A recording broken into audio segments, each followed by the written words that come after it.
पहिला ट्यूब आहे ते नॉर्मल लंग असते आणि दम्यामध्ये इकडे सुजन असते. ह्या सुजनमुळे ते मसल्स जे असतात ना ते टाईट होतात. म्हणून तुम्ही तुमच्या मुलांना प्रिव्हेंटिव्ह मेडिसिन जरूर द्यावे आणि ते प्रिव्हेंटिव्ह मेडिसिन ही सगळी सुजन आहे ते करते. आणि प्रिव्हेंटिव्ह मेडिसिन 6 महिने 1 वर्ष अशी घ्यावी लागते. 1-2 वर्षामध्ये असं नाही की 2 दिवसात बरी होते, तसं नाही. लहान मुलांना जर इन्हेलर जर येत नसेल तर गोळ्या किंवा सिरप हे जरूर द्यावे त्यांनी.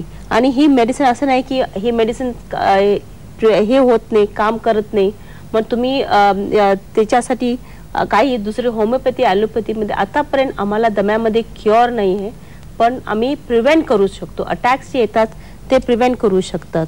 आणि जसं की डॉक्टर मानकीन सांगितले की ही हाऊस डस्ट माईट ही लहान मुलामध्ये फार इम्पॉर्टंट आहे. ही तुम्ही त्यांची ती बेडिंग, त्यांचं ते पिलोज, त्यांच्या आजूबाजूला धूळ नाही ठेवली पाहिजे, हे इम्पॉर्टंट आहे. अशा प्रकारच्या जंतूंपासून त्यांचं संरक्षण करणं अतिशय महत्त्वाचं आहे. आपल्याला बाळू नांदोसकर काळा चौकीवरून काही प्रश्न विचारू इच्छितात. आपला प्रश्न विचारा. सर नमस्कार मॅडम. हाय टेन्शनची पॉवरची वायर जर आपल्या दारातून गेली असेल तर आपल्याला ब्रेन ट्यूमर होऊ शकतो का? नाही, मला वाटतं हे बघा, तुमचा प्रश्न जो आहे तो आजच्या विषयाशी निगडीत असा नाहीये. तर आपल्याला श्वसन संस्थेच्या विकारांविषयी जर काही प्रश्न विचारायचे असतील तर तुम्ही आजच्या कार्यक्रमात जरूर विचारा. मी प्रेक्षकांच्या माहितीसाठी पुन्हा एकदा सांगू इच्छितो की आजच्या कार्यक्रमाचा विषय हा श्वसन आणि फुफ्फुसांचे विकार असा आहे. तर याविषयीचे आपले प्रश्न आम्हाला जरूर विचारा.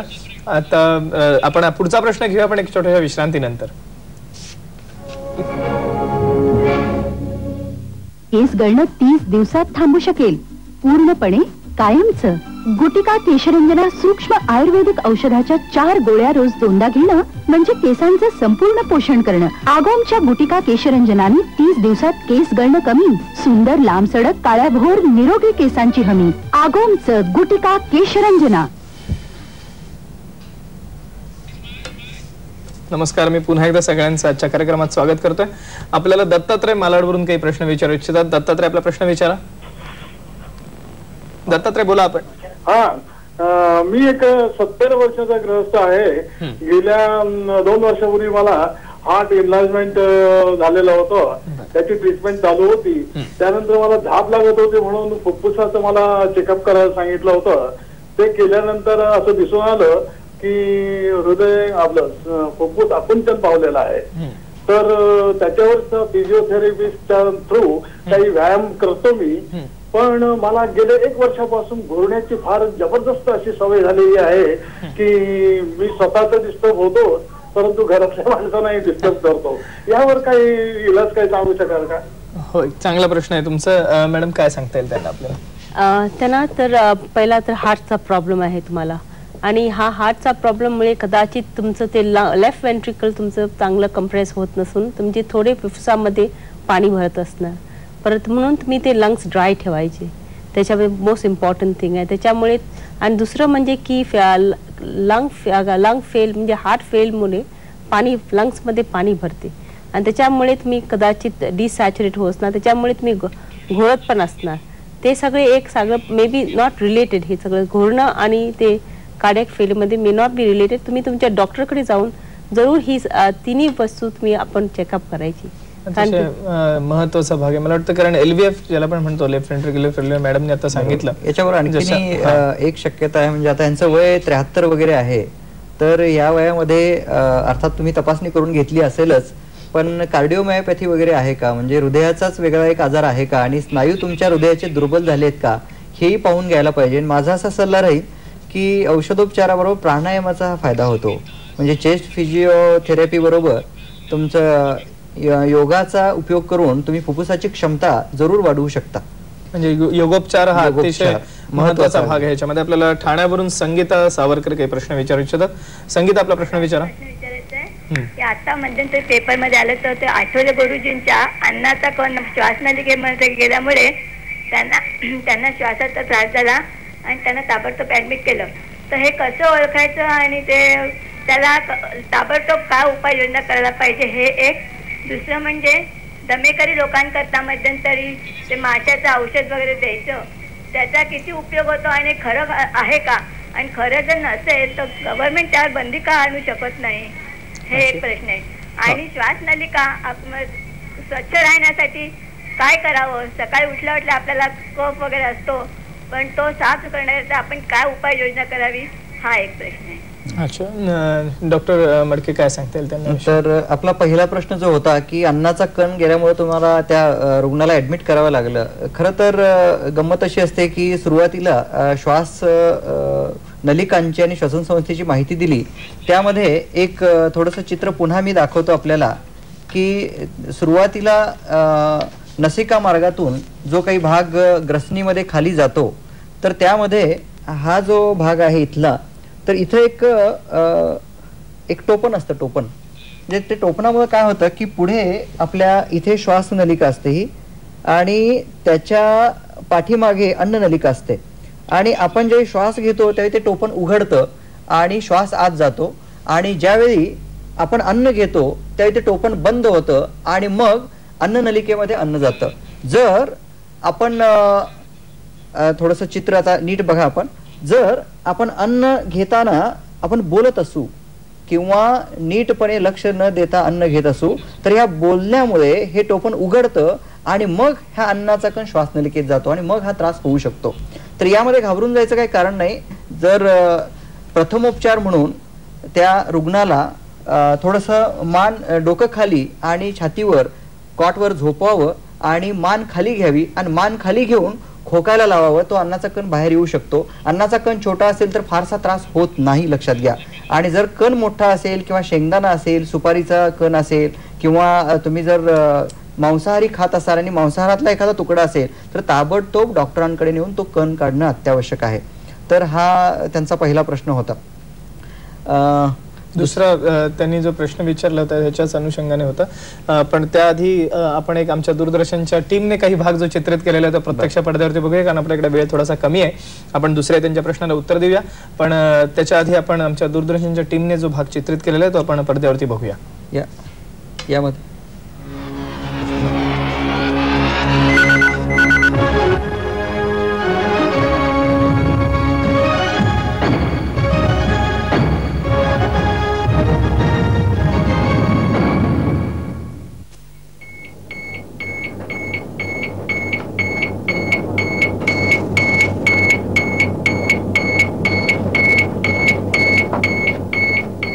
हे जे प्रोसिजर आहे त्याला ब्रॉन्कोस्कोपी म्हणतात. ब्रॉन्कोस्कोपी म्हणजे आम्ही ते श्वासाची नळी असते त्याच्यामधनं आम्ही एक फायबर ऑप्टिक म्हणजे एंडोस्कोप घालतो, त्याला ब्रॉन्कोस्कोप म्हणतात, कारण की आम्ही ब्रॉन्कसमध्ये जातो.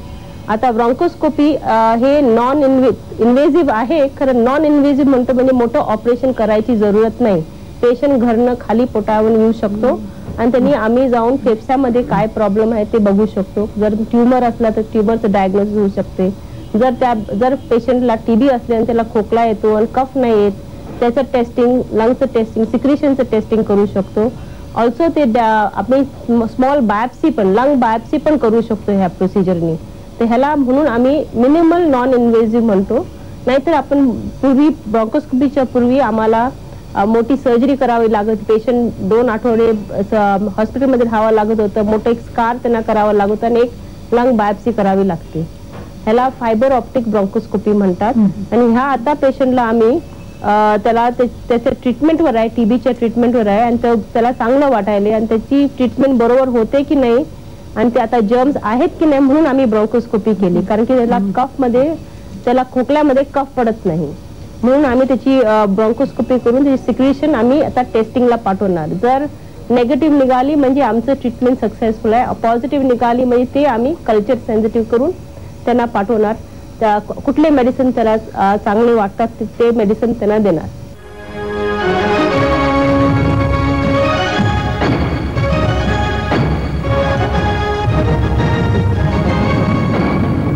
नमस्कार, मी पुन्हा एकदा सगळ्यांच्या कार्यक्रमात स्वागत करतोय.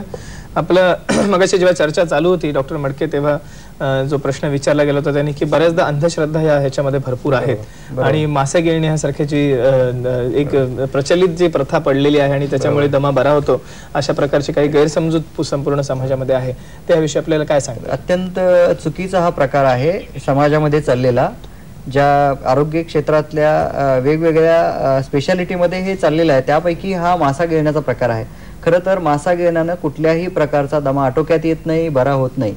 कारण हे जे लोक असतात हे तर सुशिक्षित नव्हे, शिक्षित सुद्धा असत नाहीत आणि यांना माहिती नसतं ते काय करतायत. तर याच्यामध्ये कणकेचा गोळा त्या माशामध्ये ठेवतात आणि मासा चक्क त्या रुग्णाला गिळायला लावतात. त्यांचा दावा असतो की हा मासा औषधातून जातो आणि औषधातून गेल्यानंतर शरीरभर ताबडतोब ते औषध पसरतं म्हणे. तसं असतं तर ICU मधल्या प्रत्येक रुग्णाला मासाच गिळायला लावला असता ना. तर याचा काहीही फायदा होत नाही. होतं काय की आपल्या समाजामध्ये अशी वृत्ती आहे की एक माणूस गेला की त्याच्या मागून जायचं, एक माणूस गेला की त्याच्या मागून जायचं, म्हणजे कळप वृत्ती आहे किंवा मेंढरांची वृत्ती आपण ज्याला म्हणतो, कुठलीही चिकित्सा न करता. आणि होतं काय की आपल्या देशामध्ये दम्याची किंवा धापेची जी काही कारण आहे, दमा नव्हे धाप, श्वास लागणं किंवा श्वासोश्वासाला त्रास होणं, याची जी काही अनेक कारण आहे त्यापैकी सर्वात महत्वाचं कारण आहे रक्तक्षय, ॲनिमिया. ग्रामीण भागामध्ये याचं प्रमाण खूप आहे आणि या धापेचं कारण काय आहे न शोधता, त्याची शहानिशा न करता लागली धाप की ते पळतात लोक आणि मग हा रक्तक्षय काही आहारामुळे हा बरा होतो आणि त्यांना वाटतं की मी मासा गेलाय त्यामुळे मी बरा झालोय. आणि मग मासा 2 वर्षे 3 वर्षे त्या पौर्णिमेच्याच दिवशी, म्हणजे यालाही काही कारण नाहीये, याला शास्त्र तर अजिबात नाहीये, गर्दी करायची, गर्दी खेचायची आणि दुनिया झुकती है, झुकाने वाला चाहिए. आणि शासन दुर्दैवानं काही करत नाही, काही करायला पाहिजे. तुम्ही आम्ही सर्वांनी जर जागरूक राहून असे आसपास जर रुग्ण असतील तर त्यांना थोपवायचं, त्यांना थांबवायचं आणि हे जर केलं तर दम्यावर आपण आरोग्य शिक्षण देणं दृष्टिकोन ठेवणं महत्वाचं. त्याच्याविषयी आपल्याला छाया पाटील वाशीवरून काही प्रश्न विचारू इच्छितात. छाया, आपला प्रश्न विचारा. नमस्कार. हा नमस्कार. मला माझं वय 45 वर्ष आहे. मला नाकातून जो श्वासोश्वास घेतो आपण त्याला दुर्गंधी येते, म्हणजे थोडाफार असा वास येतो. त्याचं कारण काय, त्याला उपचार काय? निश्चितच आपल्याला काय सांगतील त्यांना जे श्वासामध्ये जो दुर्गंधीचा प्रकार आहे त्यामागे काय कारण असू शकतं? नाकामध्ये जो प्रॉब्लेम आहे तो नेझल पॉलिप म्हणून असते. हे दम्याच्या लोकांना फार कॉमन असते आणि ह्या नेझल पॉलिपसाठी ते लोकांना की ॲस्प्रिन ही वस्तू घ्यायची नाही. कधी कधी अक्यूट अटॅक यायचा संभव असतो आणि ॲस्प्रिन दुसरं म्हणजे हे पॉलिप पण काढल्याचा ह्याचा पण काही फायदा होत नाही, ते परत परत येतात. तर ज्या लोकांना अस्थमा आहे आणि नाकामध्ये जे पॉलिप्स आहेत, नेझल पॉलिप्स आहे, त्या लोकांना जरा केअरफुल राहिलं पाहिजे की बायसल्फाइड्स म्हणजे जे ही केमिकल आहे ती केमिकल्स घ्या. ते कारण की आता हल्ली सॅलड बार्स जे झालेले आहेत त्याच्यावर ग्रीन्सवर ते बायसल्फाइड्स घालतात. ते टिन स्टफ डॉक्टर मानकेने जे सांगितलं ते खाऊ नका, त्याच्यामध्ये बायसल्फाइड असतात. ह्या लोकांनी ह्या वस्तूमुळे लांब राहिलं पाहिजे. त्यामध्ये आणखीन एक भाग म्हणजे आपल्याला दीर्घकालीन जंतू संसर्ग या नाकामध्ये क्रॉनिक रायनायटिस ज्याला आपण म्हणतो तसा भाग काही आहे का, किंवा क्रॉनिक सायनोसायटिस म्हणजे नाकाच्या आत म्हणजे हाडाची जी पोकळी असते त्यामध्ये जंतू संसर्ग राहतो का, या 2 गोष्टी बरोबर तोंडाच्या आरोग्याचं पण रक्षण त्यांनी करायला पाहिजे. म्हणजे रात्री झोपताना दात घासणं आणि सकाळी उठल्यानंतर रात्री झोपताना दोन्ही वेळा जीभ स्वच्छ करणं, या 2 गोष्टीचीही काळजी घेऊन मग तुमचा रोग काही आहे का, म्हणजे श्वसन संस्थेमध्ये काही रोग आहे का याची तपासणी करून त्याबद्दल त्याचा उपचार घेणं मला वाटतं सोयीचं आणि चांगलं ठरेल. आपण मॅडम, मला वाटतं की तुम्ही स्वतः इंडियन इन्स्टिट्यूट ऑफ एन्व्हायरमेंटल मेडिसिनच्या प्रमुख आहात आणि मला वाटतं जे आता सुद्धा आपली जी काही चर्चा चालली होती त्याच्यातून मला एक निश्चितपणे एक भाग ठळकपणा इथे नमूद करावा असं वाटतं की हा जो श्वसन संस्थेचे विकार आहे ते प्रामुख्याने हे शरीराच्या काळजीपेक्षाही जास्त जर का आपण पर्यावरणाची आसपासची काळजी घेतली नाही, जसं मगाशी सरांनी सांगितलं, मायक्रोबाइट्स किंवा जे हवेतले जंतू आहेत बऱ्याचदा आपल्या शरीराच्या आसपास किंवा घरामध्ये चादरीमधून म्हणा किंवा आपल्याला आपण ज्या बसण्याच्या ठिकाण आहेत किंवा झोपण्याच्या ठिकाण आहेत अशा ठिकाणी असल्यामुळे बरीच मुलं ह्याच्यामुळे प्रभावित होऊन दम्यासारखा विकार त्यांना होतो आणि उद्भवतो. तर मला असं विचारायचं मॅडम की हे एक आपल्याला घरगुती हे पद्धतीचं झालं, पण त्याच्याच बरोबरीने आजकाल जो शहरीकरणाचा जो वेग झालेला आहे, सर्वच ठिकाणी एवढ्या झपाट्याने केमिकल फॅक्टरीज किंवा इतरही प्रकारची वाहन आहेत त्याच्यामधून बाहेर पडणारा धूर आहे जो आरोग्याला अतिशय घातक आहे आणि त्याच्यामुळे विविध प्रकारचे, जसं तुम्ही आता सांगितलं की लंग कॅन्सर पासून ते दम्यापर्यंत असे अनेक विकार त्याच्यामुळे उद्भवू शकतात. तर आपला एकंदरीतच ह्या दृष्टीने लोकांना सल्ला काय राहील याविषयी आपल्याला काय सांगता येईल? लोकांना सल्ला म्हणजे काय, एअर पोल्युशन म्हणजे जे असे आहे ना ते एअर पोल्युशनचं आपण गव्हर्नमेंटने लोकांनी सगळ्यांनी आपण केअरफुल राहिलं पाहिजे. ते आपण कंट्रोल आपल्या ह्याच्यामध्ये कंट्रोलमध्ये आणला पाहिजे. एअर पोल्युशनमुळे ते बाकीचे फेफसाचे डिझिजेस जास्त होतात आणि TB किंवा सगळं हे TB जास्त प्रमाणाने होतात, ते आपण कंट्रोल केलं पाहिजे. आणि हे गव्हर्नमेंटने पण लक्षात ठेवून ते कंट्रोलमध्ये आणलं पाहिजे. लोकांनी म्हणजे याच्यामध्ये सर्व लोकांचा, शासनाचा किंवा गव्हर्नमेंटचा आणि आपल्या सर्व वैद्यकीय व्यवसायातील सर्व तज्ञांचा ह्याच्यामध्ये सहभाग असणं आवश्यक आहे. मला वाटतं डॉक्टर मडके थोडक्यात लोकांना आहार आणि विहाराविषयी तुम्ही काय सांगू शकाल? एक दोन वाक्यातच मी सांगेन की चांगला नियमित आहार, नियमित झोप, नियमित विश्रांती, कारण बरेच लोक कामाच्या मागे लागलेले असतात. त्याच्याबरोबर स्मोकिंग म्हणजे तंबाखू, सिगारेट पासून लांब राहा. आणि अर्थात महत्वाचं की आपली चर्चा झालीच की वैयक्तिक आरोग्यासाठी सार्वजनिक स्वच्छता ठेवणं, याच्या मागे आपण जर लागलो तर सार्वजनिक सगळ्यांना या गोष्टीचा फायदा होऊ शकेल. ऍक्च्युअली आपला कार्यक्रम खूपच रंगलाय, पण आपल्याला वेळेअभावी या ठिकाणी थांबावं लागतंय. डॉक्टर चौगुले आणि डॉक्टर मडके आमच्या कार्यक्रमात सहभागी झाल्यात त्याबद्दल धन्यवाद. त्याचप्रमाणे आमच्या प्रेक्षकांनीही आजचा कार्यक्रम यशस्वी होण्यासाठी मदत केली त्याबद्दल मी प्रेक्षकांचे आभार मानतो. आमचा आजचा कार्यक्रम तुम्हाला कसा वाटला ते तुम्ही आम्हाला पत्ररूपाने जरूर कळवा. पुढील पत्त्यावरती निर्माता हॅलो डॉक्टर, दूरदर्शन केंद्र वरळी, मुंबई 400025. मी पुन्हा एकदा सर्वांचे आभार मानतो. धन्यवाद.